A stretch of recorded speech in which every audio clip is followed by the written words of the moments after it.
America's AI Action Plan is Pretty Good by Zvi Mowshowitz, July 25, 2025. No, seriously. If you look at the substance, it's pretty good.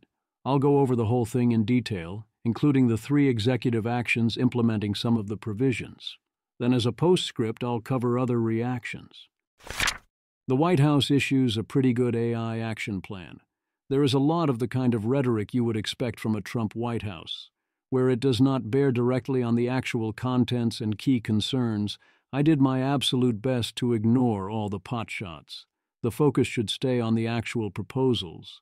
The actual proposals, which are the part that matters, are far superior to the rhetoric. This is a far better plan than I expected. There are a few points of definite concern where the wording is ambiguous and one worries the implementation could go too far. 2 in particular are the call for ensuring a lack of bias. Not requiring bias and removing any regulations that do, this is great. Whereas requiring your particular version of lack of bias is not see the Biden administration. And the aiming at state regulations could become extreme. Otherwise, while this is far from a perfect plan or the plan I would choose, on the substance it is a good plan, a positive plan with many unexpectedly good plans within it. There is a lot of attention to detail in ways those I've asked say reflect people who actually know what they are doing, which was by no means something to be taken for granted. It is hard to imagine that a much better plan could have been approved given who was doing the approving. In particular, it is good enough that my primary objection in most places is, these provisions lack sufficient teeth to accomplish the goal. I don't think that approach looks to be especially effective, or, that is great and all, but look at what you left out. It does seem worth noting that the report opens by noting it is in full racing mindset. The United States is in a race to achieve global dominance in artificial intelligence, AI. Whoever has the largest AI ecosystem will set global AI standards and reap broad economic and military benefits. Just like we won the space race, it is imperative that the United States and its allies win this race. Winning the AI race will usher in a new golden age of human flourishing, economic competitiveness, and national security for the American people. Not can, will. There are, says this report up top, no potential downside risks to be considered, no obstacles we have to ensure we overcome. I very much get the military and economic imperatives, although I always find the emphasis on setting standards rather bizarre. The introduction goes on to do the standard thing of listing some upsides. Beyond that, I'll briefly discuss the rhetoric and vibes later in the reactions section. Then we get to the actual pillars and plans. The 3 pillars are accelerate AI innovation, build American AI infrastructure, and lead in international AI diplomacy and security. Clauses in the plan are here paraphrased or condensed for length and clarity in ways I believe preserve the important implications. Pillar 1, accelerate AI innovation. Remove red tape and onerous regulations. The plan appears to be using federal AI funding as a point of leverage to fight against states doing anything they deem overly burdensome or unduly restrictive, and potentially leverage the FCC as well. They direct OMB to consider a state's regulatory climate when directing AI-related funds, which they should be doing already to at least consider whether the funds can be well spent. The other recommended actions are having OSTP and OMB look for regulations hindering AI innovation and adoption and work to remove them, and look through everything the FTC has done to ensure they're not getting in the way, and the FTC is definitely getting unhelpfully in the way via various actions. The questions then is, do the terms overly burdensome or unduly restrictive effectively mean imposes any cost or restriction at all? There is a stated balancing principle, which is prudent laws and states' rights.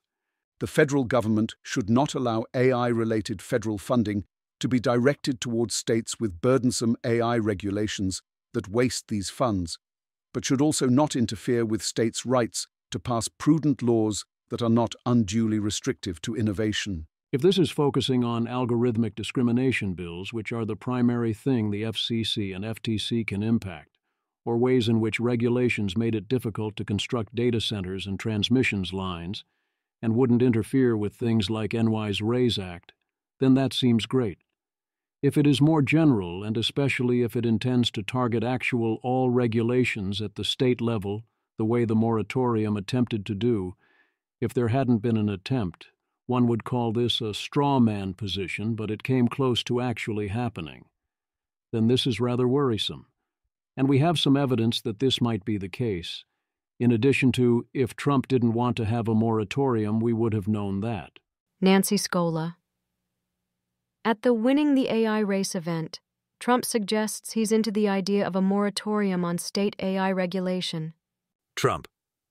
We also have to have a single federal standard, not 50 different states regulating this industry of the future. I was told before I got up here this is an unpopular thing. But I want you to be successful, and you can't have one state holding you up.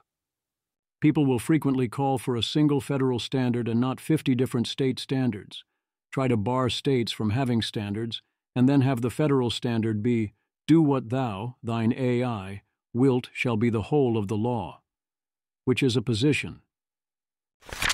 Ensure that frontier AI protects free speech and American values. The via negativa part of this, removing language related to misinformation, diversity, DEI, and climate change, and leaving things neutral, seems good. The danger is in the second clause. Update federal procurement guidelines to ensure that the government only contracts with frontier large language model, LLM, developers who ensure that their systems are objective and free from top-down ideological bias. This kind of language risks being the same thing Biden did, only in reverse.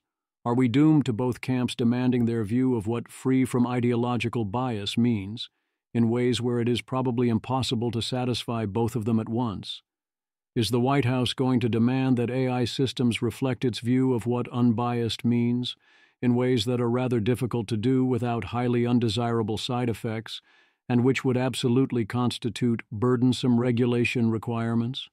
We have more information about what they actually mean because this has been operationalized into an executive order, with the unfortunate name Preventing Woke AI in the Federal Government. The purpose section makes it clear that woke AI that does DEI things is the target. Executive Order. While the federal government should be hesitant to regulate the functionality of AI models in the private marketplace, in the context of federal procurement, it has the obligation not to procure models that sacrifice truthfulness and accuracy to ideological agendas. Given we are doing this at all, this is a promising sign in two respects. One, it draws a clear limiting principle that this only applies to federal procurement and not to other AI use cases.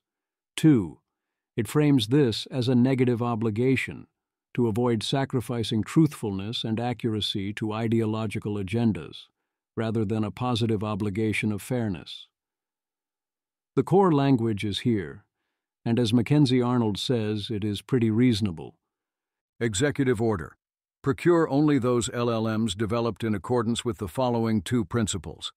Unbiased AI principles. A. Truth-seeking. LLMs shall be truthful in responding to user prompts, seeking factual information or analysis. LLMs shall prioritize historical accuracy, scientific inquiry, and objectivity, and shall acknowledge uncertainty where reliable information is incomplete or contradictory. B. Ideological neutrality. LLMs shall be neutral, nonpartisan tools that do not manipulate responses in favor of ideological dogmas such as DEI. Developers shall not intentionally encode partisan or ideological judgments into an LLM's outputs unless those judgments are prompted by or otherwise readily accessible to the end user. I worry that the White House has not thought through the implications of B here. There is a reason that almost every AI turns out to be, in most situations, some variation on center-left and modestly libertarian. That reason is they are all trained on the same internet and base reality. This is what results from that. If you ban putting fingers on the scale, well, this is what happens without a finger on the scale. Sorry. But actually, complying with this is really easy. Executive Order 2. Permit vendors to comply with the requirement in the second unbiased AI principle to be transparent about ideological judgments through disclosure of the LLM's system prompt, specifications, evaluations, or other relevant documentation, and avoid requiring disclosure of specific model weights or other sensitive technical data where practicable. So that's it then, at least as written. As for the requirement in A, this seems more like don't hire O3 the lying liar than anything ideological. I can see an argument that accuracy should be a priority in procurement. You can take such things too far, but certainly we should be talking price. Also worth noting. Executive Order. Make exceptions as appropriate for the use of LLMs in national security systems.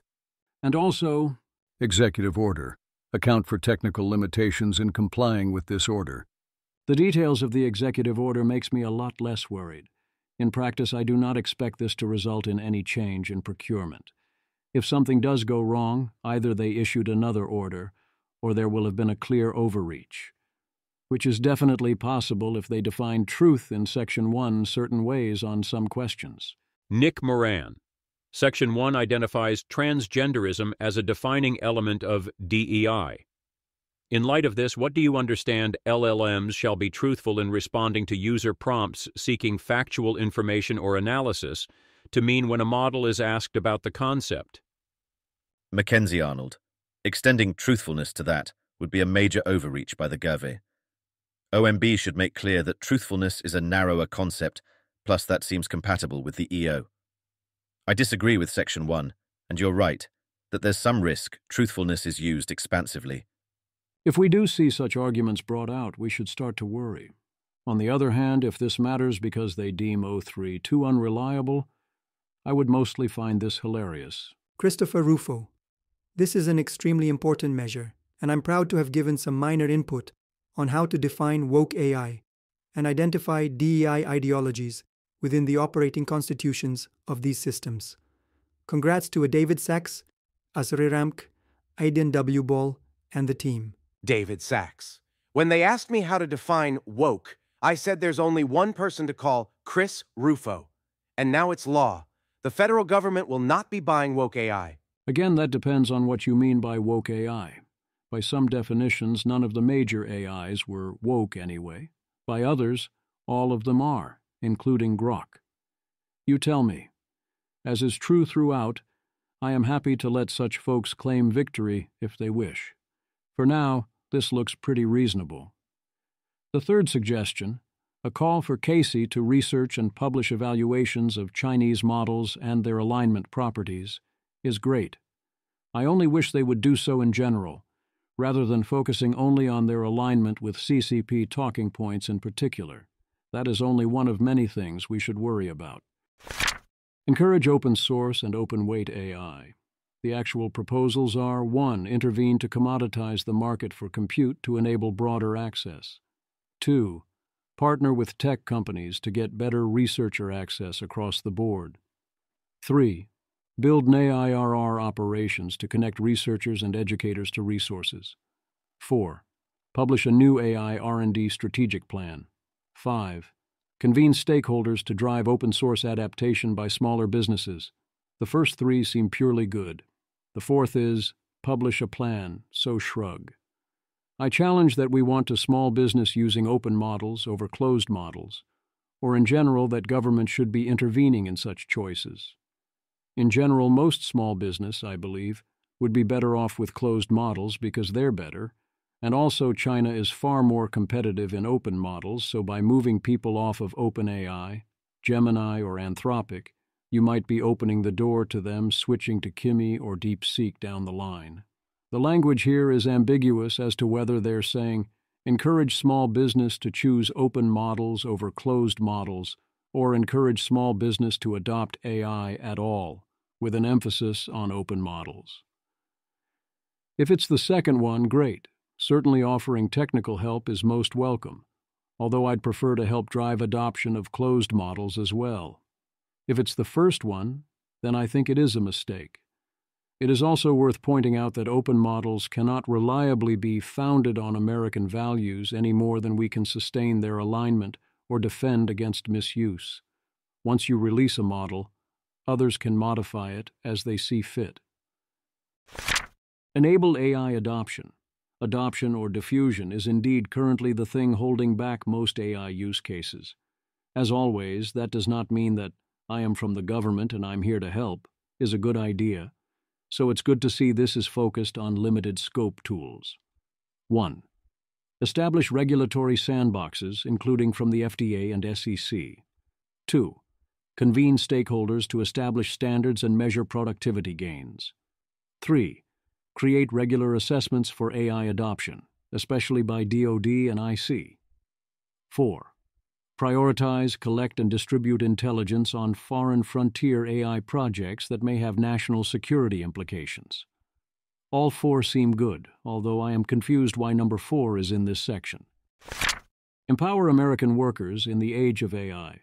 Mostly AI job market impact is going to AI job market impact. Government doesn't have much leverage to impact how this goes, and various forms of retraining and education don't do much on the margin. It's still cheap to try, sure, why not? 1. Prioritize AI skill development in education and workforce funding streams. 2. Clarify that AI literacy and AI skill programs qualify for IRS Section 132. 3. Study AI's impact on the labor market, including via establishing the AI Workforce Researcher Hub to inform policy. 4. Use discretionary funds for retraining for those displaced by AI. 5. Pilot new approaches to workforce challenges created by AI. Support next-generation manufacturing. Well, we should definitely do that. What you have in mind: 1. Invest in it. 2. Identify supply chain challenges. Okay, sure. Invest in AI-enabled science and build world-class scientific data sets. We should definitely do that too. I'm not sure what number 7 is doing here, but this all seems good. 1. Invest in automated cloud-enabled labs for various fields. 2. Support focused research organizations, FROs, and similar to use AI. 3. Weigh release of high-quality data sets when considering scientific funding. 4. Require federally funded researchers to disclose non-proprietary, non-sensitive data sets used by AI. 5. Make recommendations for data quality standards for AI model training. 6. Expand access to federal data. Establish secure compute environments within NSF and DOE for controlled access to restricted federal data. Create an online portal. 7. Explore creating a whole genome sequencing program for life on federal lands. 8. Prioritize investment in theoretical, computational, and experimental research to preserve America's leadership in discovering new and transformative paradigms that advance the capabilities of AI, reflecting this priority in the forthcoming National AI R&D Strategic Plan. Given where our current paradigm is headed, I'm happy to invest in alternatives, although I doubt government funding is going to matter much there. Also, if you were serious about that, what the hell is up with all the other giant cuts to American academic and STEM funding? These are not distinct things. Invest in AI interpretability, control, and robustness breakthroughs. It is good to see that they recognize that this work is vital to winning the race, even for those who do not understand that the most likely winner of the AI race are the AIs. 1. Launch a technology development program to advance AI interpretability, AI control systems, and adversarial robustness. 2. Prioritize fundamental advancements in interpretability. 3. Coordinate an AI hackathon initiative to test AI systems for all this. I am pleasantly surprised to see this here at all. I will say no more. Build an AI evaluations ecosystem. Remember how we are concerned about how evals often end up only enabling capabilities development? Well, yes, they are highly dual use, which means the capabilities benefits can also be used to pitch the evals. See point number 5. 1. Publish guidelines for federal agencies to conduct their own evaluations as they pertain to each agency's mission. 2. Support the development of the science of measuring and evaluating AI models. 3. Meet at least twice a year with the research community on best practices. 4. Invest in AI test beds in secure real-world settings. 5. Empower the collaborative establishment of new measurement science to identify proven, scalable, and interoperable techniques and metrics to promote development of AI. Either way, we can all agree that this is good stuff. Accelerate AI adoption in government and in DoD. Another urgent priority all can agree upon. Certainly one can do it wrong, such as giving the wrong LLM unfettered access, but AI can greatly benefit government. What are the proposals? 1. Make CAIOC the interagency coordination and collaboration point.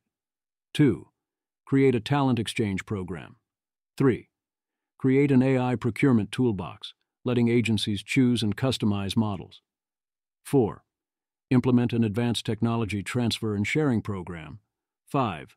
Mandate that all agencies give out all useful access to AI models. 6. Identify the talent and skills in DoD to leverage AI at scale. Implement talent development programs at DoD, why not everywhere? 7. Establish an AI and autonomous systems virtual proving ground. 8. Develop a streamlined process at DoD for optimizing AI workflows. 9.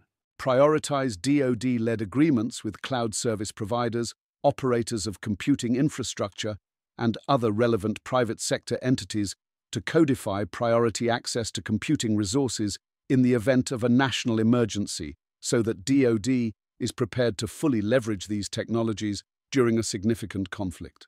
10. Make senior military colleges hubs of AI R&D and talent development. I quoted number 9 in full because it seems very good and important, and we need more things like this. We should be thinking ahead to future national emergencies and various things that could go wrong and ensure we are in position to respond. As someone without expertise, it is hard to know how impactful this will be or if these are the right levers to pull. I do know it all seems positive, so long as we ensure that access is limited to models we can trust with this, so not Chinese models, which I'm confident they know not to do, and not Grok, which I worry about a lot more here. Protect commercial and government AI innovations, as in collaborate with leading American AI developers to enable the private sector to protect AI innovations from security risks. I notice there are some risks that are not mentioned here, including ones that have implications elsewhere in the document, but the principle here is what is important. Combat synthetic media in the legal system. I guess throw the people some red meat. 1. Consider establishing a formal guideline and companion voluntary forensic benchmark. 2. Issue guidance to agencies to explore adopting a deepfake standard similar to Rules of Evidence Rule 901C. 3. File formal comments on any proposed deepfake-related additions to the ROE. Pillar 2. Build American AI infrastructure. Everyone is rhetorically on the same page on this. The question is implementation. I don't want to hear a bunch of bragging and empty talk. I don't want to confuse announcements with accomplishments or costs with benefits. I want results. Create streamlined permitting for data centers, semiconductor manufacturing facilities, and energy infrastructure while guaranteeing security. 1. Categorical NEPA exemptions for data center activities with low impact. 2. Expand use of FAST-41 to cover all data centers and related energy projects. 3. Explore the need for a nationwide Clean Water Act Section 404 permit. 4. Streamline or reduce regulations under the Clean Air Act, Clean Water Act, Comprehensive Environmental Response, Compensation and Liability Act, and other related laws. 5. Offer federal land for data centers and power generation. 6. Maintain security guardrails against adversaries. 7. Expand efforts to accelerate and improve environmental review. One does need to be careful with running straight through things like the Clean Air and Clean Water Acts, but I am not worried on the margin. The question is, What are we going to do about all the other power generation to ensure we use an all-of-the-above energy solution and maximize our chances? There is an executive order to kick this off. Develop a grid to match the pace of AI innovation. We've all seen the graph where American electrical power is constant and China's is growing.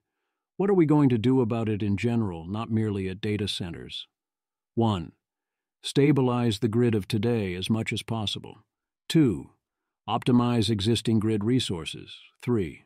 Prioritize the interconnection of reliable, dispatchable power sources as quickly as possible and embrace new energy generation sources at the technological frontier, e.g., enhanced geothermal, nuclear fission, and nuclear fusion. Reform power markets to align financial incentives with the goal of grid stability, ensuring that investment in power generation reflects the system's needs. 4. Create a strategic blueprint for navigating the energy landscape. That sounds like a lot of connect what we have and not so much build more. This only embraces new energy generation that is at the technological frontier, as in geothermal, fission, and fusion. That's a great thing to embrace, but there are 2 problems. The first problem is I question that they really mean it, especially for fission. I know they, in theory, are all for it, and there have been 4 executive orders reforming the NRC and reducing its independence. But the rules have yet to be revised, and it is unclear how much progress we will get. They have 18 months.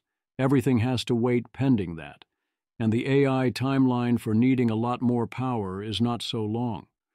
Meanwhile, where are the subsidies to get us building again to move down the cost curve?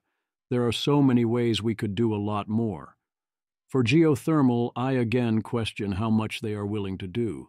The second problem is why only at the so-called technological frontier, and why does this not include wind, and especially solar? How is that not the technological frontier, and why does this government seem to hate them so much? Is it to own the libs? The future is going to depend on solar power for a while, and when people use terms like handing over the future to China, they are going too far. But I'm not convinced they are going too far by that much. The same thing with battery storage. I realize that those authoring this action plan don't have the influence to turn that part of the overall agenda around, but it is a rather glaring and important omission. Restore American semiconductor manufacturing. I share this goal. The CHIPS Act was a great start. How do we build on that? 1. Continue focusing on removing unnecessary requirements from the CHIPS Act. 2. Review semiconductor grant and research programs to ensure they accelerate integration of advanced AI tools into semiconductor manufacturing. Point 1 seems great. The everything bagel problem needs to be solved. Point 2 seems like meddling by government in the private sector. Let them cook, but mostly seems harmless. I'd have liked to see a much bigger push here. TSMC has shown they can build plants in America even under Biden's rules. Under Trump's rules, it should be much easier, and this could shift the world's fate and strategic balance, so why aren't we throwing more at this? Train a skilled workforce for AI infrastructure. Similar training programs in the past consistently have not worked, so we should be skeptical other than incorporation of AI skills into the existing educational system. Can we do better than the market here? Why does the government have a role here? 1. Create a national initiative to identify high-priority occupations essential to AI-related infrastructure to hopefully inform curriculum design. 2. Create and fund industry-driven training programs co-developed by employers to upskill incumbent workers. 3. Partner with education and workforce system stakeholders to expand early career exposure programs and pre-apprenticeships that engage middle and high school students in priority AI infrastructure occupations to create awareness and on-ramps. 4. Provide guidance on updating programs. 5. Expand use of registered apprenticeships. 6. Expand hands-on research training and development opportunities. I'm a big fan of apprenticeship programs and getting early students exposed to these opportunities, largely because they are fixing an imposed mistake where we put kids forcibly in school forever and focus them away from what is important. So it's good to see that reversed. The rest is less exciting, but doesn't seem harmful. The question I have is, aren't we everything bageling core needs here? As in, the obvious way to get skilled workers for these jobs is to import the talent via high-skilled immigration, and we seem to be, if anything, rolling that back rather than embracing it. This is true across the board, and would on net only improve opportunities available for existing American workers, whose interests are best protected here by ensuring America's success rather than reserving a small number of particular roles for them. Again, I understand that those authoring this document do not have the leverage to argue for more sensible immigration policy, even though that is one of the biggest levers we have to improve or avoid further self-sabotaging our position in AI. It still is a glaring omission in the document. Bolster critical infrastructure cybersecurity. AI can help defend against AI, and we should do what we can. Again, this all seems good. Again, I doubt it will move the needle all that much or be sufficient. 1. Establish an AI Information Sharing and Analysis Center for AI security threats. 2. Give private entities related guidance. 3. Ensure sharing of known AI vulnerabilities to the private sector. Promote secure by design AI technologies and applications. Secure is the new code word, but also here it does represent an impoverished threat model, with the worry being spurious or malicious inputs. I'm also not sure what is being imagined for an LLM-style AI to be meaningfully secure by design. Is this a Davidad-style proof thing? If not, what is it? 1. Continue to refine DoD's responsible AI and generative AI frameworks, roadmaps, and toolkits. 2. Publish an IC standard on AI assurance. I also worry about whether this cashes out to anything. All right, we'll continue to refine these things and publish a standard. Will anyone follow the standard? Will those who most need to follow it do so? Will that do anything? I'm not saying not to try and create frameworks and roadmaps and standards, but one can imagine why, if people are saying AGI likely in 2028, this might seem insufficient. There's a lot of that in this document, directionally helpful things where the scope of impact is questionable. Promote mature federal capacity for AI incident response. Planning for incidents response is great. I only wish they were thinking even bigger, both conceptually and practically. These are good first steps, but seem inadequate for even the practical problems they are considering. In general, we should get ready for a much wider array of potential very serious AI incidents of all types. 1. Led by NIST at DOC, including CAICI, partner with the AI and cybersecurity industries to ensure AI is included in the establishment of standards, response frameworks, best practices, and technical capabilities, e.g. flyaway kits, of incident response teams. 2. Incorporate AI considerations into the cybersecurity incident and vulnerability response playbooks. 3. Encourage sharing of AI vulnerability information. Pillar 3. Lead in international AI diplomacy and security. Export American AI to allies and partners. I have had an ongoing pitched argument over the issue of the importance and appropriateness of U.S. exports and the American technological stack. I have repeatedly made the case that a lot of the arguments being made here by David Sacks and others are obvious nonsense, and there's no need to repeat them here. Again, the focus needs to be on the actual policy action planned here, which is to prepare proposals for a full-stack AI export package. 1. Establish and operationalize a program within DOC aimed at gathering proposals from industry consortia for full-stack AI export packages. Once consortia are selected by DOC, the Economic Diplomacy Action Group, the U.S. Trade and Development Agency, the Export-Import Bank, the U.S. International Development Finance Corporation, and the Department of State, DIOS, should coordinate with DIOS to facilitate deals that meet U.S.-approved security requirements and standards. This proposal seems deeply confused. There is no full-stack AI export package. There are American, mostly NVIDIA, AI chips that can run American or other models. Then there are American AI models that can run on those or other chips. which you do not meaningfully export in this sense, which can also be run on chips located elsewhere, and which everyone involved agrees we should be, and are, happy to offer. To the extent this doesn't effectively mean we should sell AI chips to our allies and develop rules for how the security on such sales has to work. I don't know what it actually means, but one cannot argue with that basic idea. We only talk price. Who is an ally? How many chips are we comfortable selling under what conditions? That is not specified here. We have an implementation of this via executive order calling for proposals for such full-stack AI technology packages that include chips plus AI models and the required secondary powers like security and cybersecurity and specific use cases. They can then request federal incentive and support mechanisms, which is in large part presumably code for money, as per Section 4, mobilization of federal financing tools. Once again, this seems philosophically confused, but not in an especially scary way. Counter Chinese influence in international governance bodies. 1. Vigorously advocate for international AI governance approaches that promote innovation, reflect American values, and counter authoritarian influence.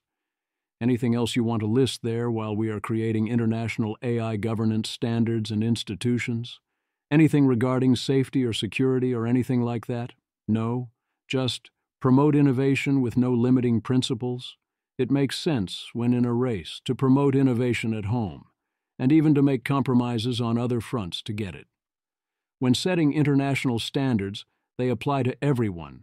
The whole point is to coordinate to not be in a race to the bottom. So you would think priorities would change. Alas.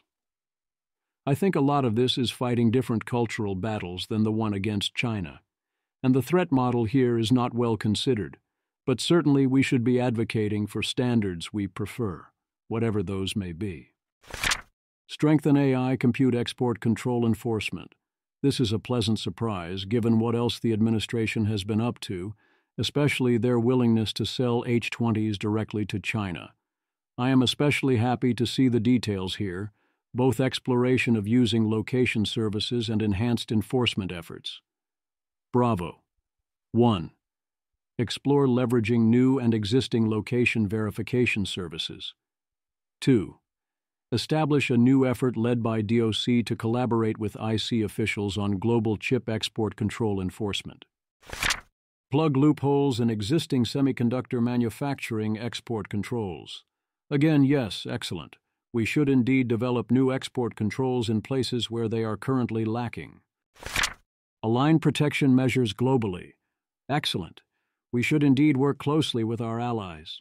It's a real shame about how we've been treating those allies lately. Things could be a lot easier. 1. Develop, implement, and share information on complementary technology protection measures, including in basic research and higher education. 2. Develop a technology diplomacy strategic plan for an AI global alliance. 3. Promote plurilateral controls for the AI tech stack while encompassing existing U.S. controls. 4.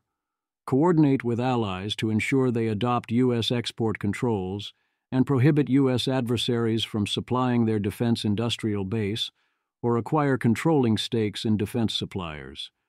It always requires a double take when you're banning exports and also imports, as in here, where we don't want to let people use adversary tech and also don't want to let the adversaries use our tech. In this case, it does make sense because of the various points of leverage, even though in most cases it means something has gone wrong. Ensure that the U.S. government is at the forefront of evaluating national security risks in frontier models. Eyeball emoji in a very good way. Even if the concerns explicitly motivating this are limited in scope and exclude the most important ones, what matters is what we do. 1. Evaluate frontier AI systems for national security risks in partnership with frontier AI developers, led by CAISI in collaboration with others. 2. Evaluate risks from use of adversary AI systems and the relative capabilities of adversary versus American systems. 3. Prioritize the recruitment of leading AI researchers at federal agencies. 4. build, maintain, and update as necessary national security-related AI evaluations through collaboration between CAICI and DOC, national security agencies, and relevant research institutions. Excellent. There are other related things missing, but this great. Let's talk implementation details. In particular, how are we going to ensure we get to do these tests before model release, rather than afterwards? What will we do if we find something? Let's make it count. Invest in biosecurity. You love to see it. This is the biggest practical near-term danger. 1. Require proper screening and security for any labs getting federal funding. 2. Develop mechanism to facilitate data sharing between nucleic acid synthesis providers to help screen for fraudulent or malicious customers. 3. Maintain national security-related AI evaluations. Are those actions sufficient here? Oh, hell no. They are, however, very helpful. Part 2, Reactions. Speechless. Dean Ball. Man, I don't quite know what to say, and anyone who knows me will agree that's rare. Thanks to everyone for all the immensely kind words, and to the many people who made this plan what it is. Surreal to see it all come to fruition. It's a good plan, sir. Zach Hill. Very clear. Y'all put a lot of work and thoughtfulness into this.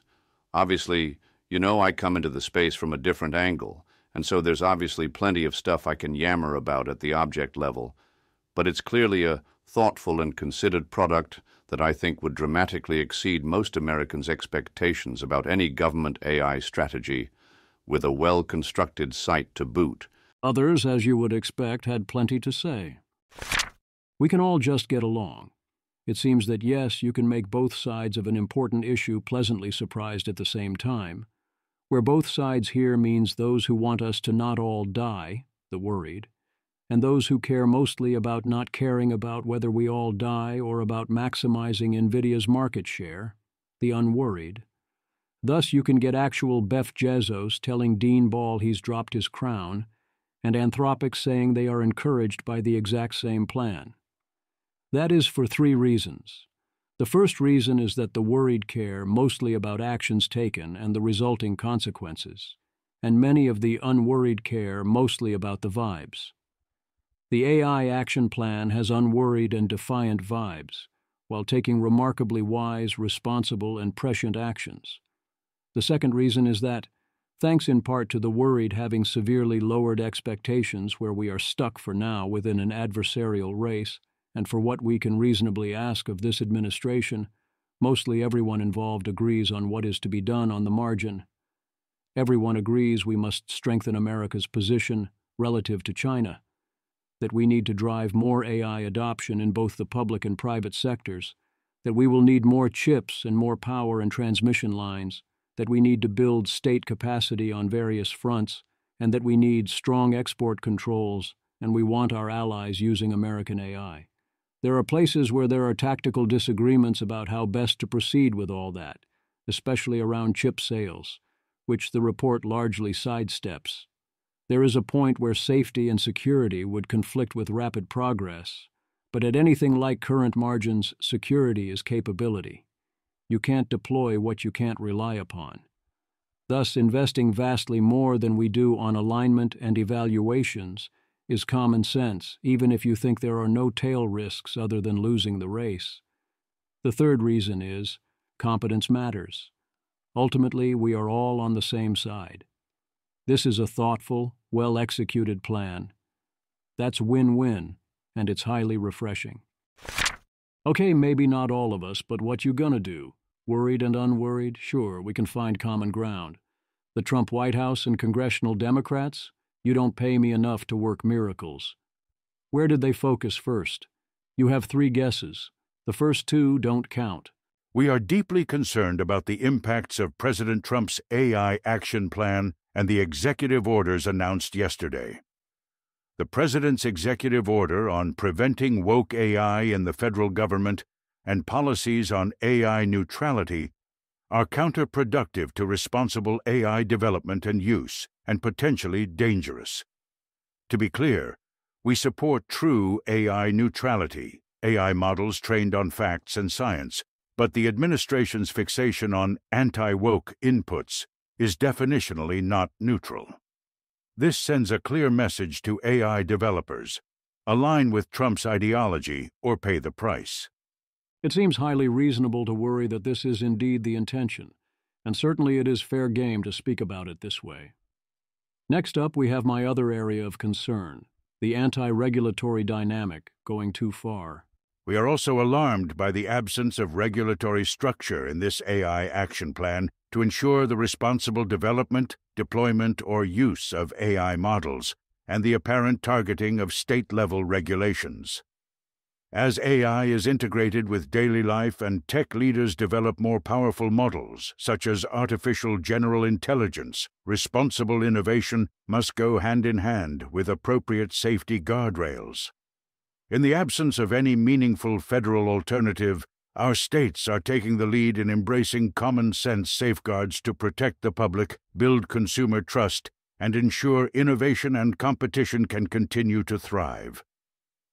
We are deeply concerned that the AI Action Plan would open the door to forcing states to forfeit their ability to protect the public from the escalating risks of AI by jeopardizing states' ability to access critical federal funding. And instead of providing a sorely needed federal regulatory framework that promotes safe model development, deployment, and use, Trump's plan simultaneously limits states and creates a Wild West for tech companies, giving them free rein to develop and deploy models with no accountability. Again, yes, that seems like a highly valid thing to worry about in general, although also, once again, the primary source of that concern seems not to be the action plan or the accompanying executive orders. On their third objection, the energy costs, they mostly miss the mark by focusing on hyping up marginal environmental concerns. Although they are correct about the critical failure to support green energy projects, again, it seems very clear an all-of-the-above approach is necessary, and that's not what we are getting. As Peter Wildeford notes, it is good to see the mention here of artificial general intelligence, which means the response mentions it one more time than the plan. Good vibes only. This applies to both the documents and the speeches. I have heard that the mood at the official announcement was highly positive and excited, emphasizing how amazing AI would be for everyone and how excited we all are to build. Director Michael Kratsios. Today, the White House released America's AI Action Plan to win the global race. We need to out-innovate our competitors, build AI and energy infrastructure, and export American AI around the world. Visit AI.gov. Juan Londono. There's a lot to like here. But first and foremost, it is refreshing to see the admin step away from the pessimism that was reigning in AI policy the last couple of years. A lot of focusing on how to get AI right instead of how not to get it wrong. I'm happy to endorse good vibes and excitement. There is huge positive potential all around, and it is most definitely time to build in many ways, including lots of non-AI ways. Let's go.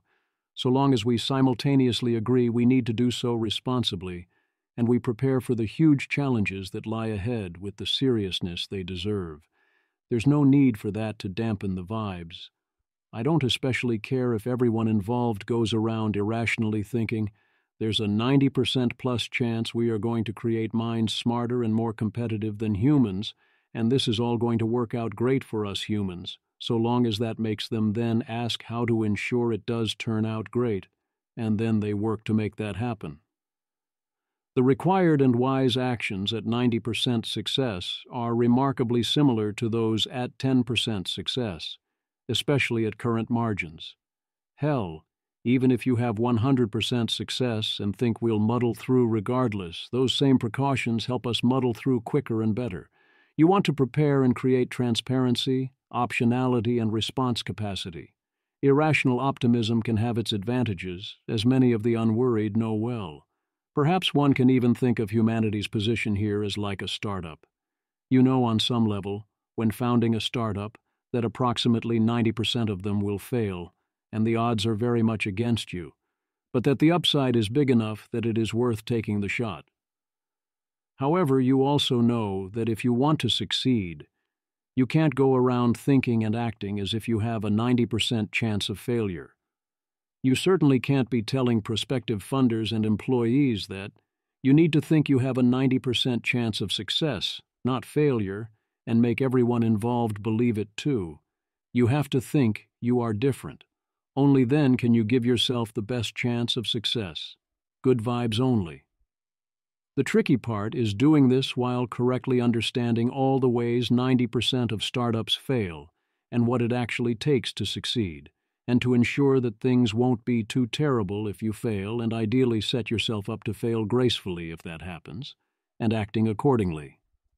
You simultaneously want to throw yourself into the effort with the drive of someone expecting to succeed, without losing your head. You need confidence, perhaps tomfidence, well beyond any rational expectation. And you know what? If that's what it takes, that works for me. We can make a deal. Walk the walk, even if to do that you have to talk a different talk. I mean, I'm still going to keep pointing out the actual situation. That's how some of us roll. You got to have both. Division of labor. That shouldn't be a problem. Dare not speak its name.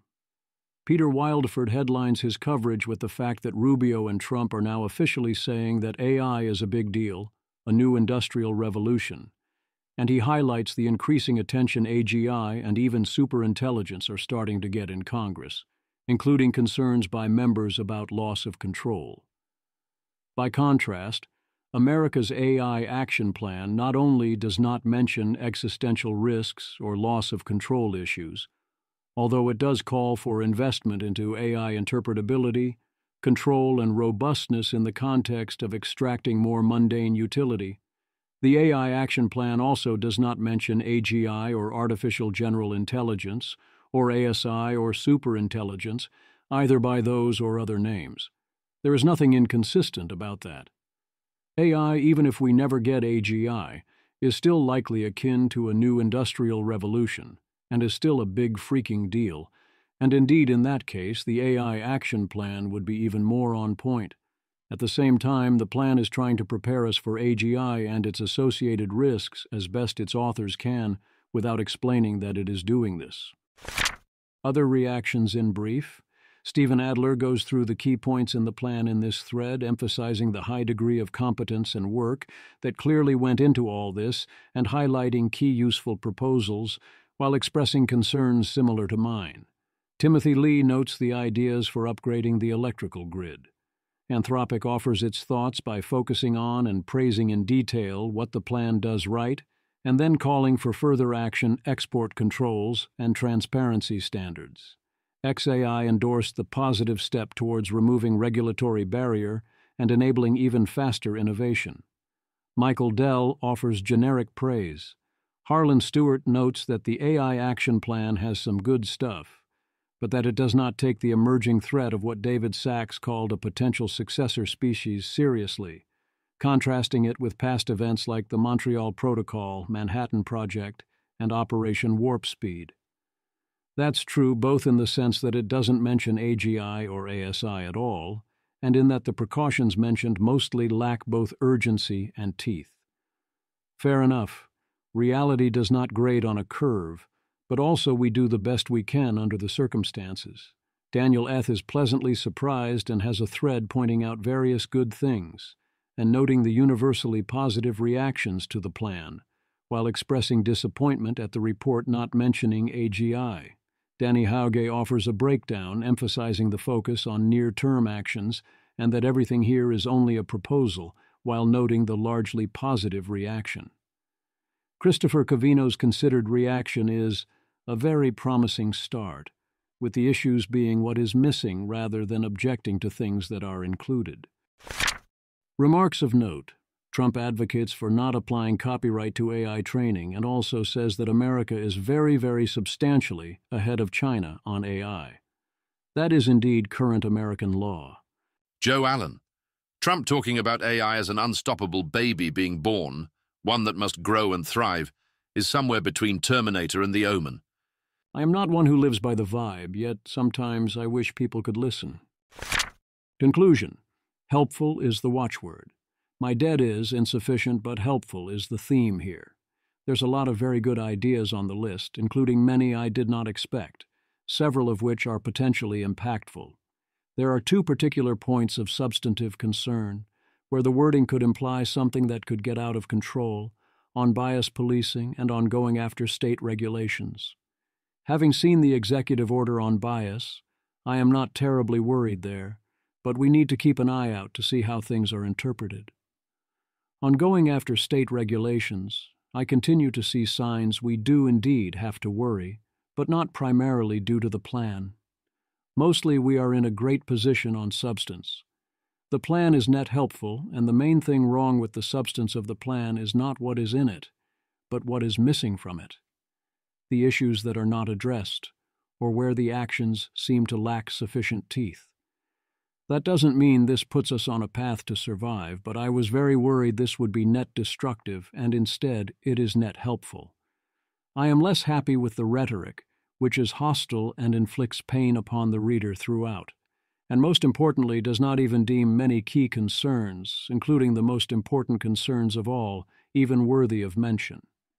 That is worrisome, but it could have been far worse, and what matters most is the substance. Given the way things have been otherwise going, I am very happy with the substance of this plan, which means I am overall very happy with the plan. I offer my thanks and congratulations to those involved in its creation, including Dean Ball. Great work.